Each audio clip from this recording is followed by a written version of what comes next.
Hey, what's up, Liron here. One of the things I've been working on very steadily for the past couple of months is my 100 cars challenge. And I've been, at least that's what I feel like, I've been working very slowly at it. So I thought, why not take this opportunity to paint another one today and film the process for you.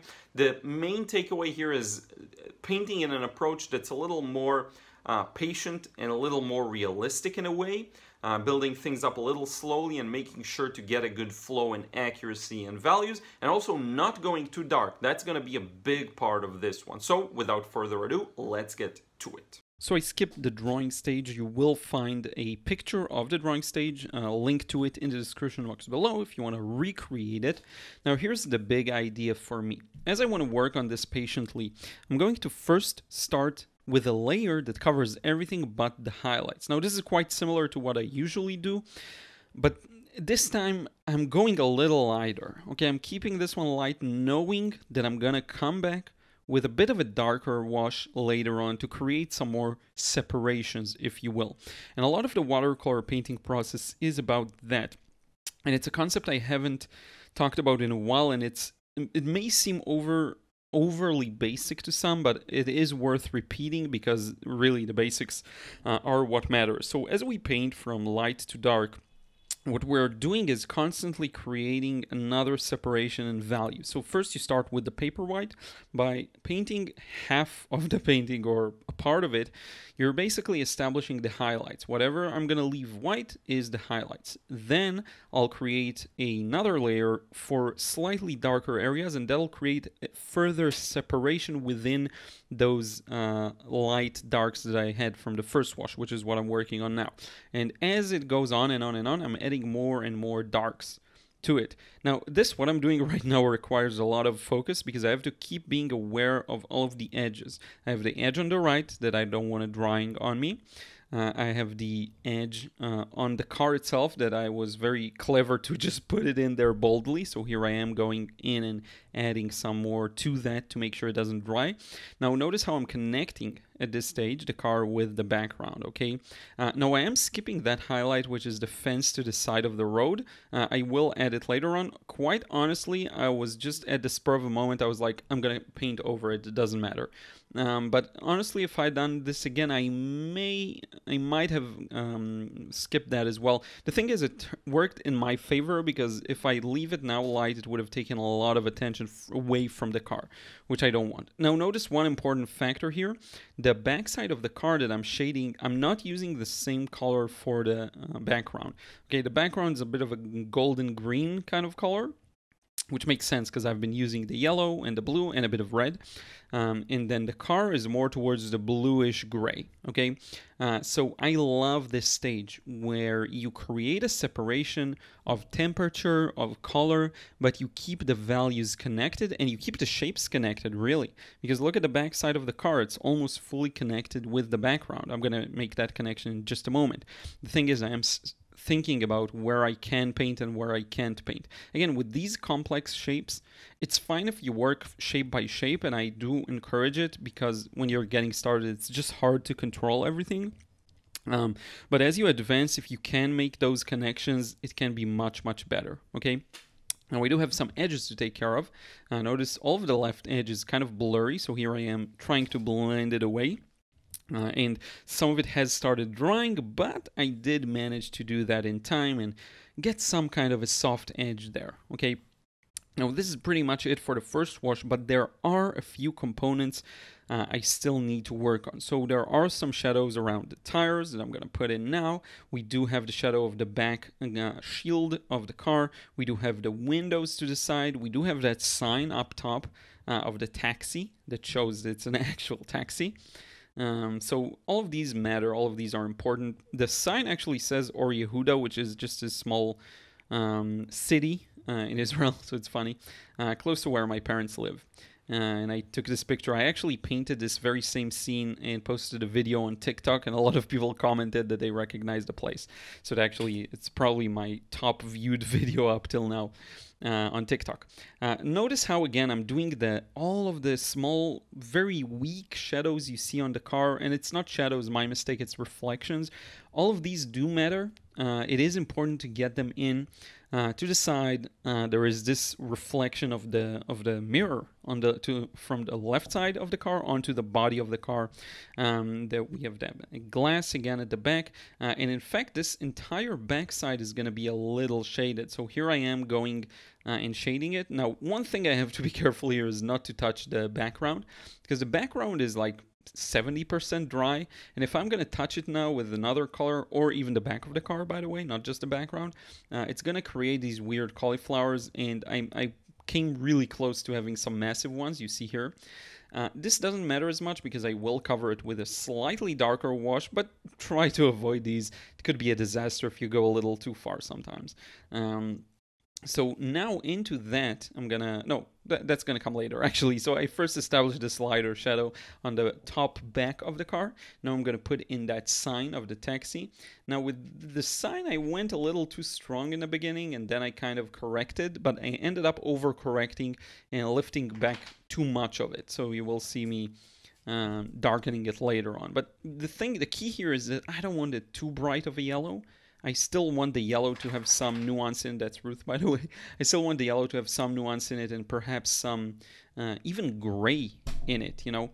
And when it feels too much, I come back with some pure yellow and put it over that. So it's always this kind of a play of you put something on the paper, you look at it, you figure out, do I like it?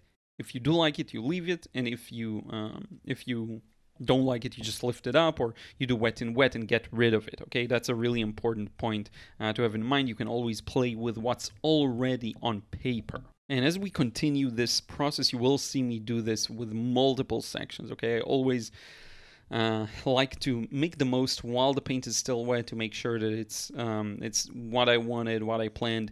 And as long as it's still wet, you can do a lot. And this is the advantage of working small shapes, by the way. Small contained shapes, is you have more control over them. Now the lower section is a little darker, so I'm just putting a hint of some darkness, and perhaps some of these, the lettering that says taxi. Then I kind of regret it and lift some of that back up, which was a mistake, but that's fine. You have to understand at this stage, I still don't have, I should, but you know, not always you'll have a clear vision of the future stages of the painting. So had I had a clear vision of that, I would leave it dark. Why? Because the background is going to be much darker. Sometimes I notice these things in advance and I'm able to establish them properly. Sometimes I don't. That's just a part of it. But you see, I'm spending way too much time on this small sign, so it's time to move on. But yeah, that sometimes happens. You can get caught up in a small detail. Now, this is still, I consider it a part of the first wash because this is the first time I laid this paint on the paper. It's good that I didn't connect it with the background because there is this light white frame around it, separating it from the background. And look at how light I go. And very often you'll see the reference and you'll think to yourself, wow, that's much darker. It can be misleadingly dark looking. And that's because you know that the glass is, for example, at the back, it's very dark. But then at the front, it's not, because the sky is reflecting on it. And that's something really important to have in mind. All of these small illusions, no one's impervious to them. You'll always see things a little differently than what they actually appear, and it takes probably years of training to catch these small illusions. Same goes for proportions and drawing and measurement. It's the same idea. You have to really train yourself to see mistakes. One good way of doing that is to actually look at something, draw it, and then put the photo or reference on it directly, like in Photoshop or something like this, and seeing the difference, seeing where you got things wrong, finding your own patterns of being wrong, and then slowly with time correcting those mistakes. Okay, and now on to the next wash. Now here it's really important. I do want to skip that fence, that metal fence to the side of the road. And the color I chose for the background is kind of it may seem a little purplish, but very neutral. I did want to go with a kind of a grayish color. The background is pretty muted. I don't want it to pop. It is a little greener. It's true on the reference, but I don't want it to be as green. I actually want to send it to the background and have this yellow section of the taxi and the red taillights and the blue shadows on it pop a little more when it comes to saturation. So again, always have that in mind. the contrast, not only in shapes and not only in values, but also in the temperature and in the color. Now, one more thing to have in mind is the technique itself isn't easy. Like, you see me working my way around these very complex shapes, okay? And here I am putting a bit of yellow into it. Just wanted to lighten it up and green it up a little. Ruth is crying because you heard the noise. But yeah, it's not easy working around all of these shapes, but if you keep at it, you will slowly get accustomed to the brush and how it behaves on paper. I think that's a really big part of it, actually. And it's a process you have to go through with every brush that you have, okay? And you do especially want to pay attention to these. You see how I am trying to get these straight lines as straight as I can, because they're going to be a pretty prominent feature of the painting. And if you look at the right there, yeah. So I put the line in, and notice how I leave a couple of highlights, you'll see now, and I'm painting around them to indicate these vertical kind of metal pieces that hold that railing, or whatever you want to call it, to the side of the road. And look at how I almost make them, like create them from scratch by leaving those shapes. Now, it is something I don't talk much about, but it is important. When you think about the importance of shape, I always say don't worry too much about it, because I have seen a lot of my students obsess over the shape and end up just messing things up because of that over obsession. I do want to say that the shape does have importance, okay? It can be the determining factor in whether what you painted reads well and reads correctly or not. That can sometimes be the case. So try it as best as you can. The importance of getting good brushes, this is where it shines. This is really where it becomes maybe a little more of an issue. I'll just say don't struggle with your brushes, as long as you can enjoy using them, and get somewhat of the result you want, that's fine. If you find yourself struggling against them, that's a problem. Now, by the way, I want to direct your attention to something before we even talk about what I'm doing now. The road itself is something that in the past I would look at it and say, oh, it's so much darker than it is now, I'm going to darken it. And here I don't even give a second thought to it. In my opinion, it's going to look much better if I increase the contrast between it and the shadow of the car on the road. It becomes much more important, in my opinion, than to get, the exact accurate value. Honestly, if I'd use a different medium and if I build things up a little differently, and if I have the option to always go lighter and make these kinds of corrections, I may try and might have tried darkening some of these, but from very painful experience, I know that if I go darker on the road now, I'm going to lose a lot of the contrast I did want to convey in this painting. Okay, now, two important parts, this taillight and also the back side of the car. Now, what's going to happen is I'm figuring out as I do this, I need to darken the entire back of the car. So let me switch over to some blue paint right after I finish these two taillights. Start mixing blue and just connecting everything together because it isn't dark enough right now. Okay, that's it's, again, this, and you've seen it in the live streams. You have to sometimes be a little flexible in these instances and realize if something doesn't work, change it up. Okay, now the blue I'm going to use is a bit different. It's more of that cerulean blue I have up top at the brush. Sorry, it takes time to mix. I didn't cut out the mixing for most of this video. And you see the difference? You see how this one's a little more green, a little happier even than the more ultramarine-y kind of purpley blue. So it's a blue I like a lot, which is why I'm almost running out of it. The palette, by the way, is a Paul Rubens, the pink palette I have. Very nice paints. I like them a lot, and I've been enjoying using this palette. There are quite a lot of colors on the right side that you can see that I haven't yet explored, and I hope to in the future. Now, for the license plate, which is yellow, I'm already putting that yellow color in. Because I don't want to get any of these details once it dries. Then I'll get a lot of hard edges in the shadows. That's not really my thing. I really do want to keep the shadows quite loose and very mysterious in a way. You look at them and it's like you almost see through them, but you don't fully see it. Now you will notice there is a small highlight there. It's not really a highlight. It's actually a gap between the tires and the shadow that you can see the road, the floor, the ground through. And I wanted to preserve that, so I picked back some of the paint up with just a paper towel, and then I can go on my merry way and re-add the shadow. Now this is a key part, the cast shadow by the car. And it is something you want to make sure you get right in terms of edges, okay? Same motif for the shadowy side of the car. Things in the shadow tend to be a little more blurry, a little less clear, and I want to preserve that sense here. So it's very important that if I want to gain any nuance in the shadow, like getting darker values within the shadow, it's very important that I do that while it's still wet, which is why you see me working quite fast on getting these, the tire on the left, which I could do later, by the way. I don't know why I did it now. Because what I want to do is go back real fast to the shadow and start indicating its darker areas, which are the bottom part of the car, the tires themselves, and how they melt into the shadow. And you will see me I think getting this effect down successfully. So mixing real fast here, a bunch of colors, and I'm just going to start putting them in. And you see it's still wet. I can still work at it, work it into the existing paint. You see the tire on the left, just some stronger, maybe occlusion shadow, what you'd call, which is the areas where less light can reach. And I kind of help this paint move along.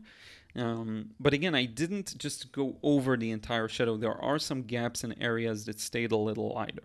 Okay, now these are very important, the shadows I'm doing right now, because they indicate a plane of the car that's away from the light. Again, it's hidden, where the tires, the gap between the tires and the place where they fit into the car's chassis, you would call it, I guess, the body of the car.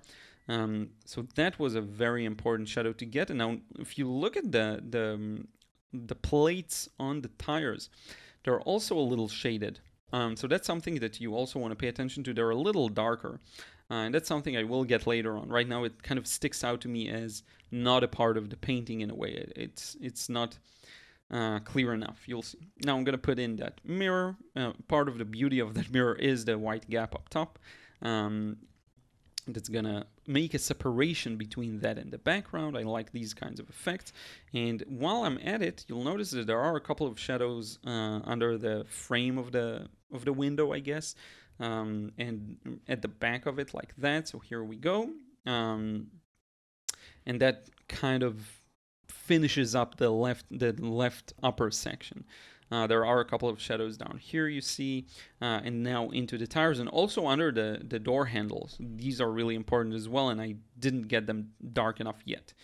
So all of these things, you really want to make sure that you get all of these details. It's part of working slower, which is what I was, again, trying to do with this one, just working a little more patiently. Something I sometimes lack in my work, the patience aspect of it. Now here we have a bit of the writing as well. It's okay now to start adding some details. By the way, the back side of the car is still wet as well as the shadow underneath it. They're still slightly wet, which means it's still a possibility to start adding details in there and still have them move a bit, which is good. It's good for us. So I'm starting to put in these darker reds, and now they don't resemble reds as much because they're darker. And you may notice that the brake lights are on, so that's something I'm going to get later on with some opaque paint. It's actually going to be a really beautiful effect.